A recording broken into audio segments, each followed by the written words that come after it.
Number one, আপনি যেটা বললেন যে খেলাটা কেমন হয়েছে, নাম্বার ওয়ান খেলাটা খুবই ভালো হয়েছে, দর্শক খুবই খুশি হয়েছে এবং প্রাণবন্ত একটা খেলা দর্শক দেখেছে এবং দর্শকদের থেকে যেটা আমরা ফিডব্যাক পেয়েছি সেটা হচ্ছে যে ওরা বাংলাদেশের ফুটবল নিয়ে আশা করতে পারে। আর আপনি যে কোচের ব্যাপারটা যেটা বললেন এটা একান্তই ওনার ব্যক্তিগত মতামত।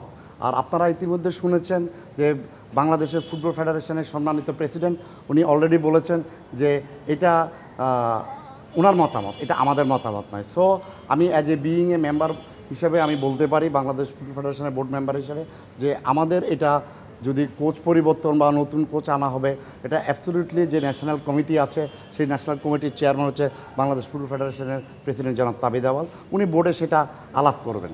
সব মশার বিরুদ্ধে সুরক্ষা দিতে এলো বসুন্ধরা এক্সট্রিম অ্যারোসল, মশার বিরুদ্ধে এক্সট্রিম সুরক্ষা। তো এই আমি বলতে চাচ্ছি যে এটা ওনার ব্যক্তিগত মতামত, এটার সাথে আমাদের বাংলাদেশ ফুটবল ফেডারেশনের কোনো সম্পৃক্ত নাই। না আমরা বিবৃত হই নাই এই একটা মাত্র কারণে যে এটা উনি ওনার ব্যক্তিগত মতামত প্রকাশ করেছেন। উনি 18 কোটি মানুষের পক্ষে কথা বলেছেন, উনি বলেছেন আসলে দর্শক তো খেলাটা উপভোগ করেছে, আমরা তো খেলাটা উপভোগ করেছি। হ্যাঁ, এখন উনি ওনার ব্যক্তিগত মতামত বলতেই পারে। এখন আমিও তো যদি একজনকে বলি যে ওনার আমি পদত্যাগ চাই, এটা হবে আমার ব্যক্তিগত মতামত হবে।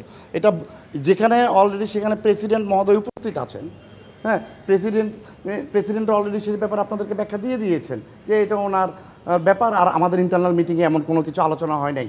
হ্যাঁ, তো আমরা এখানে বিবৃত হওয়ার কিছু দেখি না। আমি বলবো যে আমি আজ বোর্ড মেম্বার হিসাবে আমি বলবো যে আমি এটা ন্যাশনাল যে ম্যানেজমেন্ট কমিটি আছে এটা ওনারা দেখবে, আমি আন্ডার 15-এর চেয়ারম্যান, আমার খেলা কীভাবে চলবে সেটা আমি দেখবো। আমি দর্শক হিসাবে আমি ওনার এখন কোনো পদত্যাগে চাবো, যেহেতু ম্যাচটা একটা প্রতিদ্বন্দ্বিতামূলক একটা খেলা হয়েছে। হ্যাঁ, একটা ম্যাচের কারণেই ওনারা আমি পদত্যাগ থাকবো, আমি এটার পক্ষে না। আমাদের তো আরও হংকংয়ের সাথে 2টা ম্যাচ আছে, সিঙ্গাপুরের সাথে ম্যাচ আছে, ইন্ডিয়ার সাথে আরও ম্যাচ, আমাদের তো 4টা ম্যাচ হাতে রয়ে গেছে।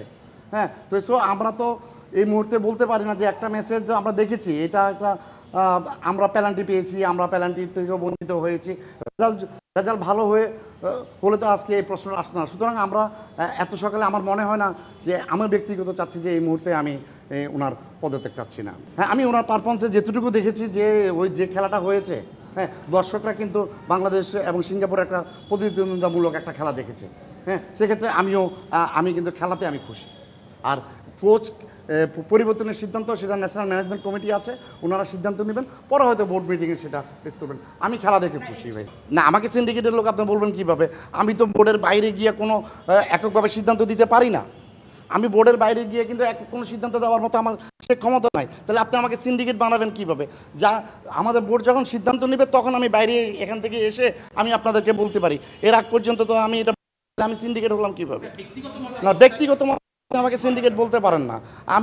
আমি বোর্ড যখন সিদ্ধান্ত নেবে তখন আমি বলবো। এই ব্যাপারে ওনাদের কোনো ব্যবস্থা নেবে এই ব্যাপারে আমাদের কোনো সিদ্ধান্ত হয় নাই, আমাদের বোর্ড মিটিংও ডাকা হয় নাই। হ্যাঁ, তো হ্যাঁ, আমি এই ব্যাপারে আমি কিছুই বলতে পারবো না। আর আমাদের কোড অফ ইয়াতে কী আছে, হ্যাঁ, সেটা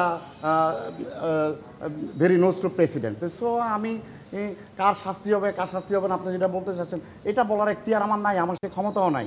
আমাদের অর্জন বিন্দু মাত্র, হ্যাঁ, আমাদের কোনো অর্জন নষ্ট হয় নাই। এই জন্যই বললাম বিইং এ প্রেসিডেন্ট উনি এখানে উপস্থিত ছিলেন, উনি ব্যাখ্যা দিয়েছেন এবং উনি যে 2.5 ঘন্টা প্রেস ব্রিফিং করেছেন, বলেছে যে 6 মাস পর আপনাদেরকে সমস্ত কিছু ব্যাখ্যা দিয়ে দিবে। ঠিক আছে, তো আপনারা 6 মাস পর অপেক্ষা করেন, ওনার যে কার্যফল আমাদের যে ব্রিফিং, হ্যাঁ, এটা আপনারা পেয়ে যাবেন ইনশাল্লাহ। For more updates, subscribe to our YouTube channel and click on the bell icon. Follow us on Facebook and Instagram. Download T-Sports app to enjoy exciting games and highlights. Visit tsports.com.